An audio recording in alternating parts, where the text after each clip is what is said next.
Bien-aimés frères et sœurs, je vous salue dans le nom de notre Seigneur Jésus-Christ. C'est une grande joie pour moi de m'adresser à vous dans ces circonstances de culte, de louange et d'adoration, où nous ne sommes plus ensemble réunis dans un lieu, mais depuis le studio de la Nouvelle Jérusalem, vous pouvez recevoir la parole de Dieu et la prière qui vont vous servir d'encouragement dans ces temps que nous traversons. Que Dieu vous bénisse. Alléluia. Voilà, je n'entends pas d'amen, mais je sais que je les entends depuis vos maisons. Que Dieu vous bénisse. Alors nous lisons aujourd'hui dans Matthieu chapitre 7, le verset 21.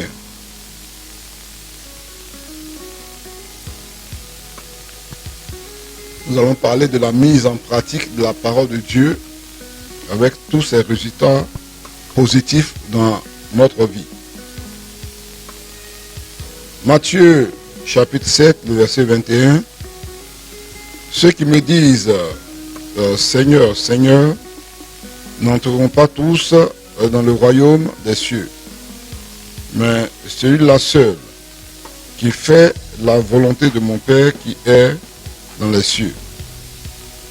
Plusieurs me diront en ce jour-là, Seigneur, Seigneur, n'avons-nous pas prophétisé par ton nom? N'avons-nous pas chassé les démons par ton nom? Et n'avons-nous pas fait beaucoup de miracles par ton nom? Mais je leur dirai ouvertement, je ne vous ai jamais connu. Retirez-vous de moi, vous qui commettez l'iniquité. C'est pourquoi quiconque entend ces paroles que je dis et les met en pratique sera semblable à un homme prudent qui a bâti sa maison sur le roc. La pluie est tombée, et les vents sont venus, les vents ont soufflé et se sont jetés contre cette maison. Elle n'est pas tombée parce qu'elle était fondée sur le roc. Mais quiconque entend ces paroles que j'ai dites et ne les met pas en pratique sera semblable à un homme insensé qui a bâti sa maison sur le sable.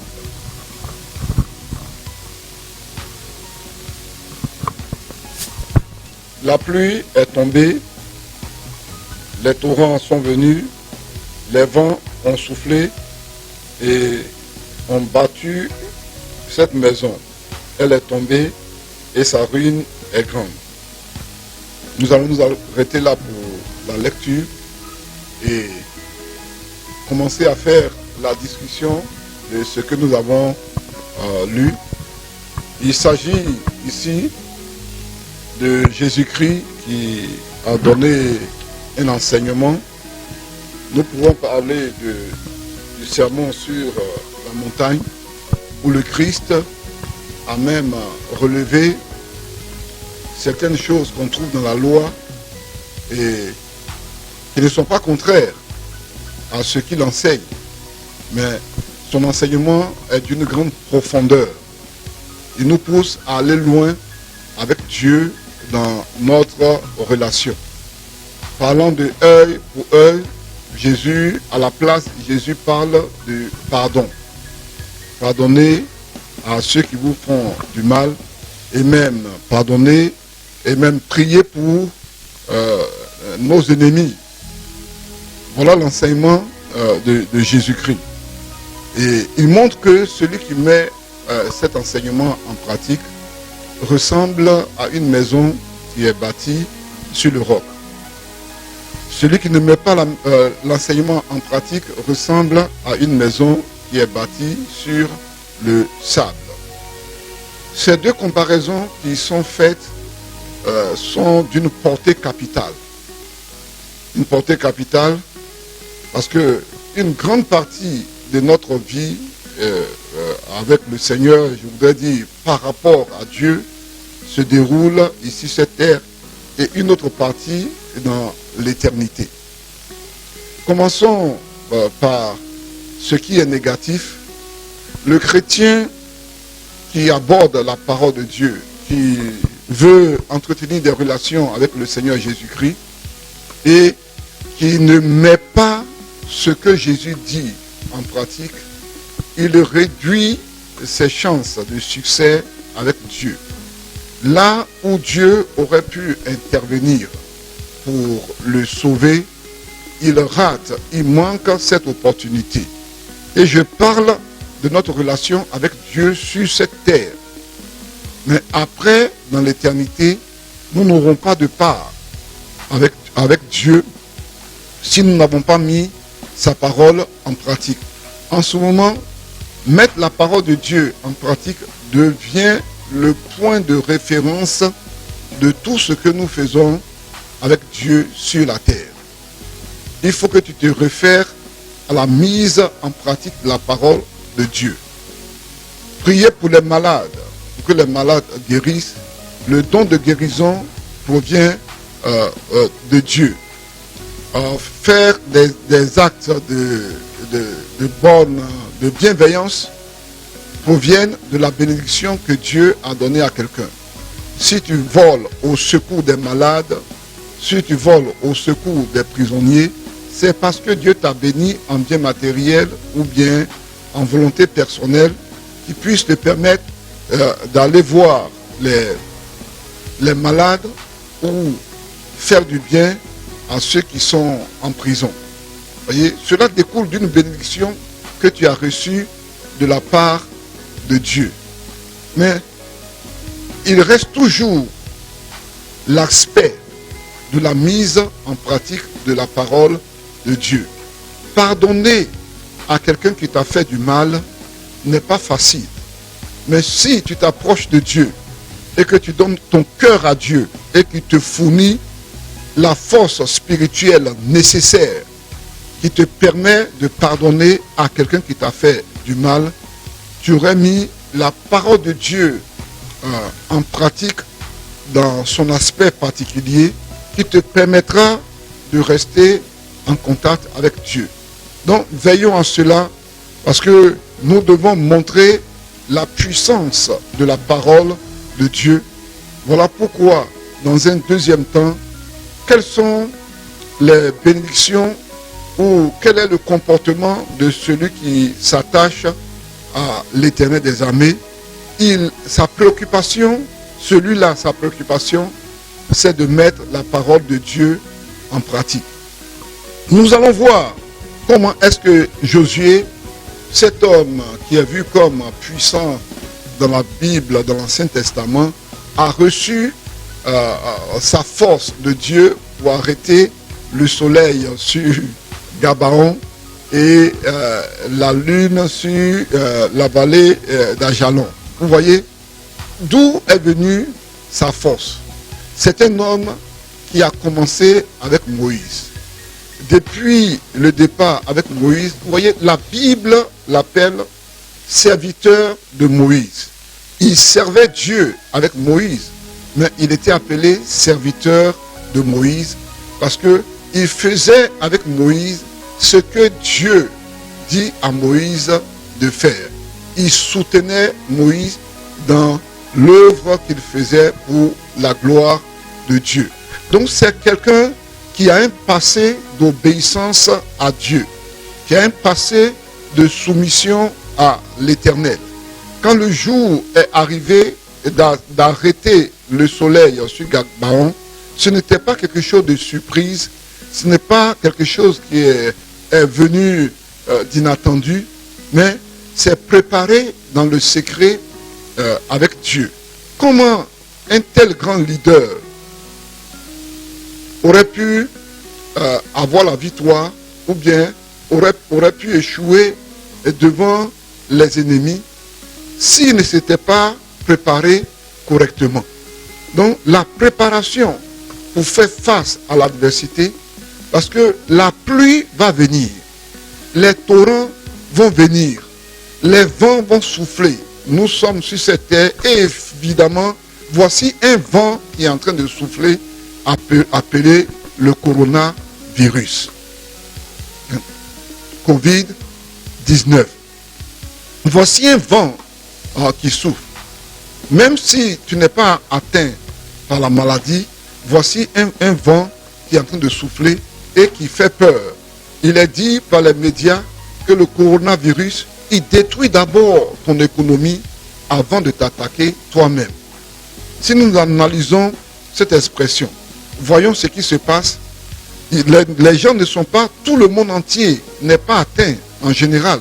Mais voici les business qui sont fermés, les magasins qui sont fermés ici et là, les décisions de fermeture des églises parce que le virus va se propager, le fait de ne pas aller dans des lieux publics et les grands magasins de plusieurs pays qui ont fermé, les aéroports qui ont fermé, les compagnies aériennes qui ont fermé. Vous voyez comment ce virus détruit d'abord l'économie avant de s'attaquer à l'ensemble de la population. Voici une réalité. Donc, ce vent qui souffle, ceux qui sont préparés, parce que Dieu n'abandonne pas ses enfants. Et Jésus nous prépare à d'éventuels vents. Aujourd'hui, c'est le coronavirus, mais il y a un vent personnel qui peut souffler contre toi. Un vent personnel qui peut souffler, une pluie qui peut venir simplement contre toi. Alors, la mise en pratique de la parole de Dieu, c'est cela qui fait le fondement de la vie chrétienne. Les dons spirituels appartiennent à Dieu, ça provient de Dieu pour pouvoir propulser son œuvre. Mais c'est quand toi, tu vas mettre la parole de Dieu en pratique que tu seras appelé chrétien. Donc en ce moment, combien de chrétiens on peut compter sur la terre? C'est ceux qui mettent la parole de Dieu en pratique.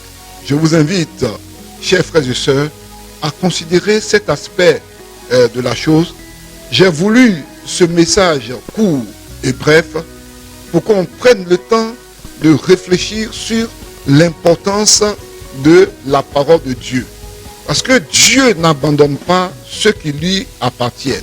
Si tu veux appartenir à l'Éternel, il faut commencer à partir d'aujourd'hui. Si tu ne l'as pas fait, commence à partir d'aujourd'hui à mettre la parole de Dieu en pratique. Le Christ a mis la parole de Dieu en pratique. Il pouvait détruire les ennemis qui venaient contre lui, mais en fonction de ce que Dieu lui a dit, en fonction du caractère de sa mission, de sa vie d'exemple et autres, il a mis la parole de Dieu en pratique. Nous voulons voir des chrétiens qui vont mettre la parole de Dieu en pratique. Gloire à Dieu. Est-ce que nous pouvons nous engager dans la mise en pratique de la parole de Dieu? Que le nom du Seigneur soit béni. Alléluia. On ne peut pas se séparer comme ça. Il y aura quelques mots de prière avant que nous puissions nous séparer. Depuis le studio de la Nouvelle Jérusalem de Plateau, vous allez recevoir quelques mots de prière, d'encouragement. Ce n'est pas dans un groupe de prière, mais des personnes isolées qui ont entendu le message vont dire quelques mots de prière pour vous encourager dans votre processus de prière après ce message. Bien-aimés frères et sœurs de la Nouvelle Jérusalem, je vous salue dans le nom de notre Seigneur Jésus-Christ de Nazareth. Bien-aimés frères et sœurs du monde entier qui nous suivent en direct depuis le studio de la Nouvelle Jérusalem, recevez les salutations fraternelles en Jésus-Christ de Nazareth. Nous allons maintenant prier à la suite du message sur la mise en pratique de la parole de Dieu. La vie chrétienne n'a pas de sens si les chrétiens, les enfants de Dieu ne mettent pas la parole de Dieu en pratique. C'est pourquoi tu vas dire à ton Dieu maintenant, au nom de Jésus, aide-nous à mettre ta parole en pratique.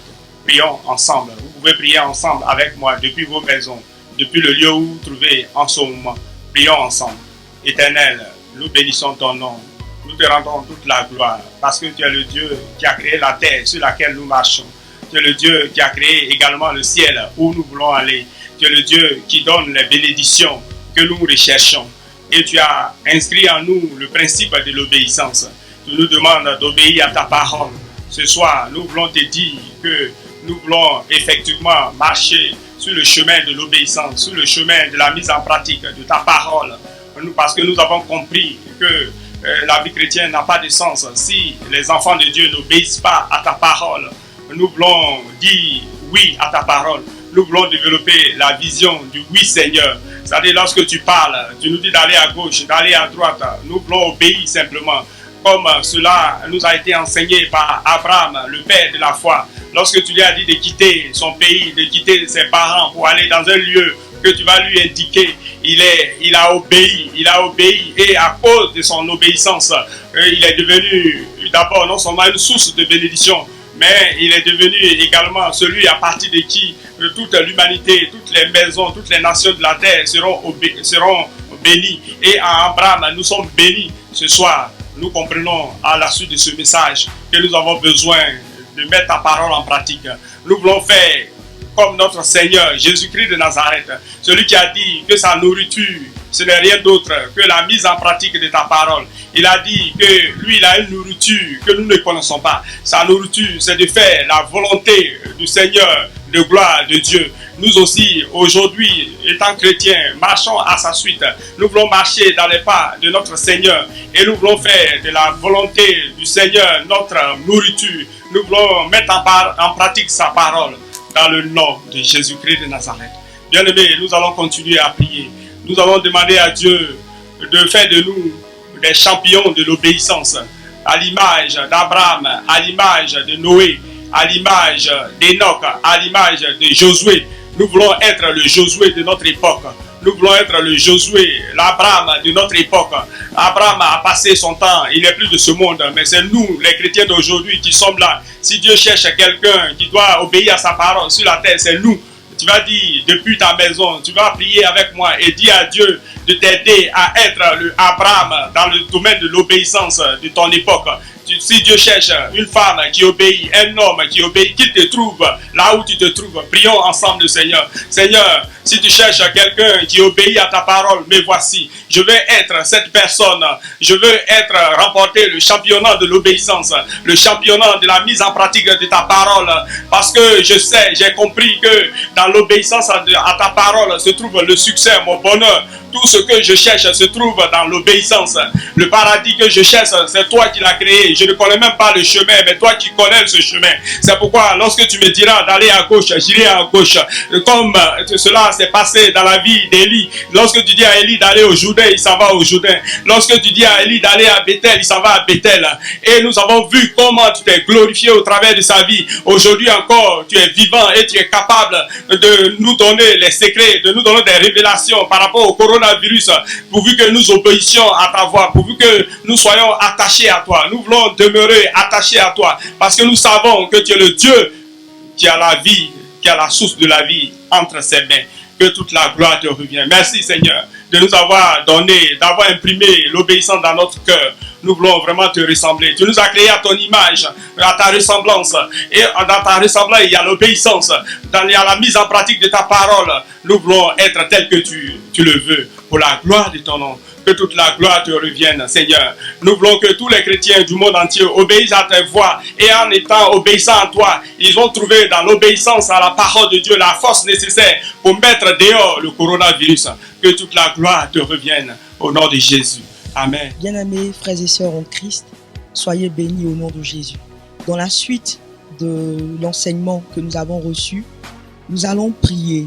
Parce que l'enseignement que nous avons reçu nous dit qu'il y a la bénédiction dans l'obéissance à la parole de Dieu.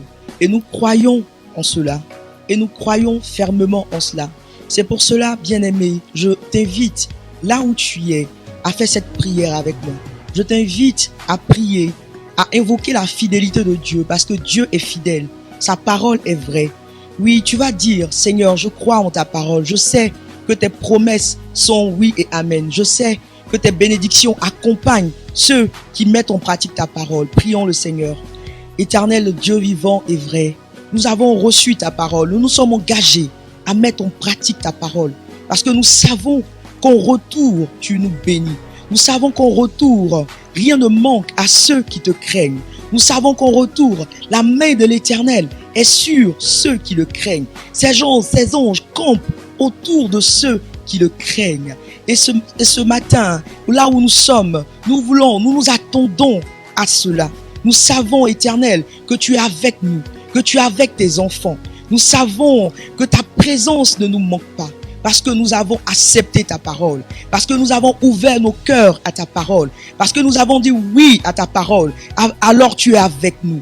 Alors tu nous gardes. Alors tu étends ta main. Parce que nous avons accepté ta parole. Nous avons fait un avec toi. Alors ta parole s'accomplit dans nos vies. Dans toutes ces dimensions. Elle s'accomplit. Oui, nous croyons en cela. Parce que tu es fidèle. Tu es le Dieu fidèle. Tu ne changes pas. Oui, ta parole est vraie, Seigneur, et tu ne changes pas. Merci, Seigneur, pour tes bénédictions. Merci pour ta fidélité. Merci parce que tu accomplis ta parole dans nos vies. Que ton nom soit béni, Éternel. Que ton nom soit élevé. Toi, le Dieu fidèle, tu ne changes pas. Merci, Seigneur. Au nom puissant de Jésus-Christ, nous te bénissons. Alléluia. Oui, bien-aimés, nous allons encore dire, oui, cela. Nous allons dire cela. La parole de Dieu déclare que l'Éternel, il garde, il protège ceux qui le craignent. C'est pour cela que tu vas déclarer, tu vas invoquer, oui, la main de l'Éternel dans ta maison. Tu vas invoquer la main de l'Éternel sur ta vie. Tu vas invoquer le sang de Jésus sur ta vie et sur toute ta maison. Au nom de Jésus-Christ, prions le Seigneur. Éternel, nous voulons invoquer, nous voulons proclamer, oui, que tu es avec nous. Et nous voulons invoquer le sang de Jésus-Christ sur nos vies. Nous voulons invoquer le sang de l'agneau. Oui, comme ce jour de la Pâque où le peuple d'Israël qui est sorti, voulait sortir d'Égypte, a mis le sang, oui, sur les linteaux. Nous voulons invoquer le sang de Jésus sur nos portes, de nos maisons respectives, de nos entreprises, tout ce qui nous appartient.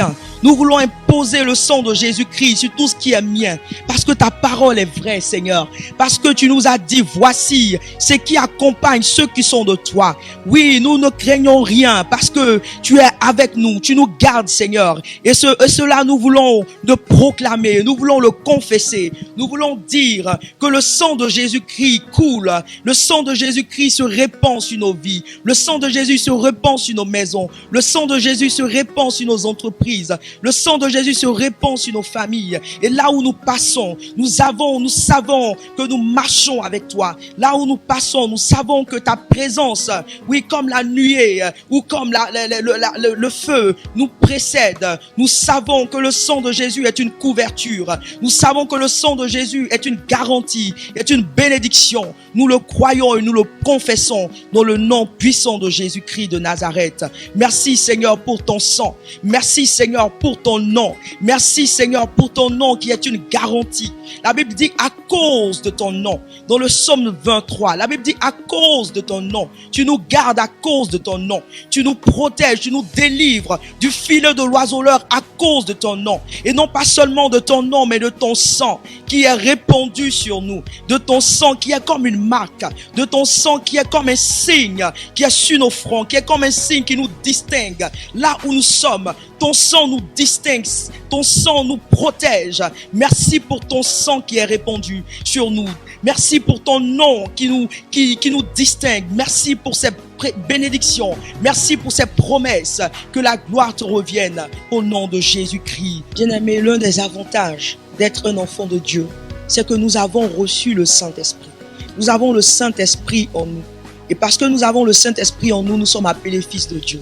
Et le Saint-Esprit, c'est celui-là même qui nous conduit dans le chemin de la vérité. C'est celui-là même qui nous instruit, qui nous révèle, qui nous montre les choses à venir, qui nous révèle ce qui est caché. C'est pour cela, bien-aimé, tu vas demander au Saint-Esprit de se révéler à toi, de te montrer ce qu'il faut faire, de te montrer la conduite à tenir, de te donner beaucoup plus de sagesse. Au nom de Jésus-Christ, prions le Seigneur. Oui, Saint-Esprit de Dieu, nous savons que tu es celui-là même qui conduit.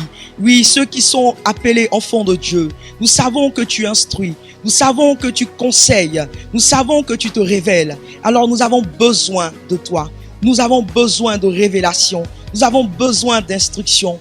Nous avons besoin d'être conduits par toi. Alors nous voulons t'inviter, nous voulons dire, Esprit de Dieu, s'il te plaît, viens nous montrer comment nous devons marcher.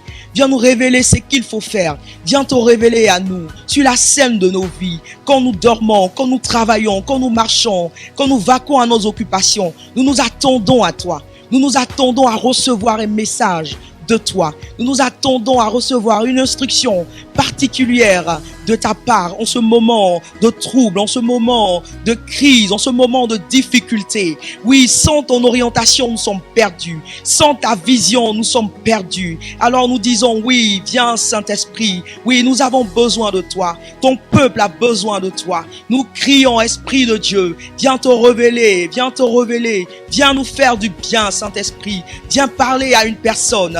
Viens parler à un frère. Viens parler à une sœur. Viens montrer le chemin à suivre. Viens montrer la voie à suivre. Viens parler distinctement et clairement. Viens rassurer. Viens apporter la paix. Viens apporter la tranquillité. Viens apporter l'assurance dans les cœurs des uns des autres. Viens apporter l'assurance. Tu as dit de ne point nous inquiéter. Et parce que nous sommes de toi, nous ne nous inquiétons pas.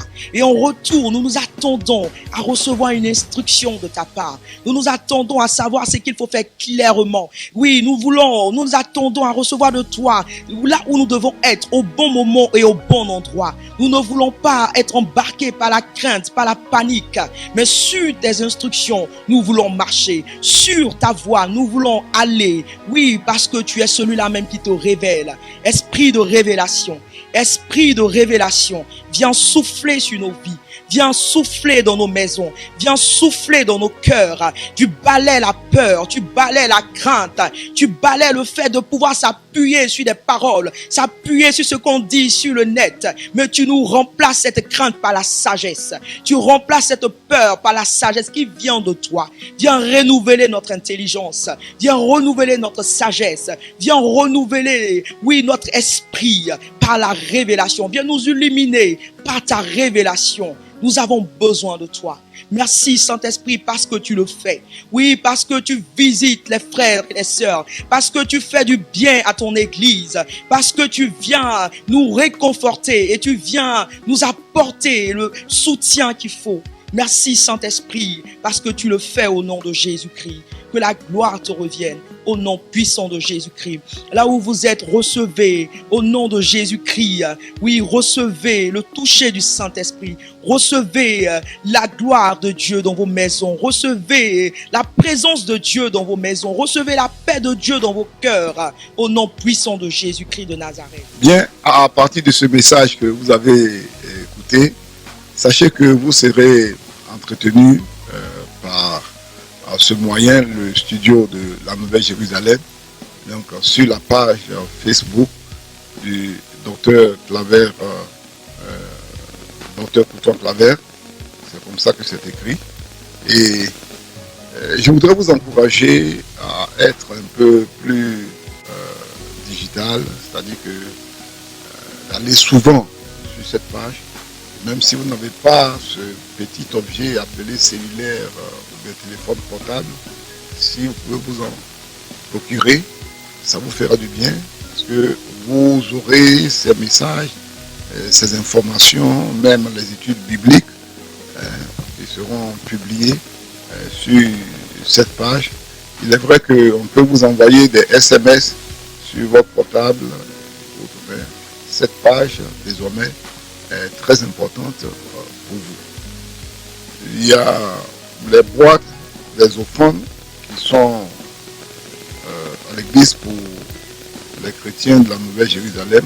Il n'y a pas de rassemblement, mais les vigiles peuvent laisser passer des gens à tour de rôle avec la distance qui est respectée, pas de communion, soit la nourriture qui est prise ensemble à l'église, mais simplement déposer votre dîme et vos offrandes de bienfaisance et autres dans les boîtes qui sont placées à l'intérieur de l'église. Bien-aimés frères et sœurs de la Nouvelle Jérusalem, et vous qui nous suivez de partout, c'est encore une joie renouvelée de vous dire que vous allez nous suivre très souvent depuis le studio de la Nouvelle Jérusalem. Vous avez écouté ce message dans le cadre du culte. Vous êtes isolé, vous n'êtes pas à l'église, et le pasteur seul se trouve dans le studio. Alors, voici les contacts. Le 07 74 05 22. Si vous avez besoin de prière, vous pouvez nous appeler à ce numéro, ou bien voici un autre 06 99 80 25. Et vous avez un problème, vous avez compris pour vous, vous vous sentez mal, appelez à ce numéro. Mais en même temps, tous ces numéros-là, le premier que nous avons donné, le 07 74 05 22, c'est un numéro Orange Money. Et vous pouvez envoyer vos dîmes et vos offrandes sur ce numéro. Vous pouvez avoir un autre numéro Orange Money 49 32 68 73. 49 32 68 73. Et le numéro MTN, le 06 99 80 25. Aussi un numéro de MTN mobile, bien mobile man. Que vraiment Dieu vous bénisse. Vous pouvez aussi suivre le message sur WhatsApp et Facebook. Le WhatsApp, le numéro c'est 07 74 05 22. Le Facebook, il faut partir sur la page du docteur Boutouan Claver, D majuscule, petit R, Boutouan Claver, ou aller sur YouTube, Claver Boutouan. Vous avez l'occasion d'écouter ces messages sur tout ce que nous avons cité, et c'est comme ça que vous serez entretenu dans l'étude biblique que le docteur Claver Boutouan va vous proposer. Et dans soit un chant qui est chanté en solo, parce que nous n'avons pas l'occasion de nous mettre ensemble. Et moi, je suis très content. Je sens par le Saint-Esprit que nous sommes unis dans la présence de Dieu, quoi que vous soyez dans vos maisons. Et si vous avez des questions, n'hésitez pas à me contacter. Que Dieu vous bénisse. Au revoir.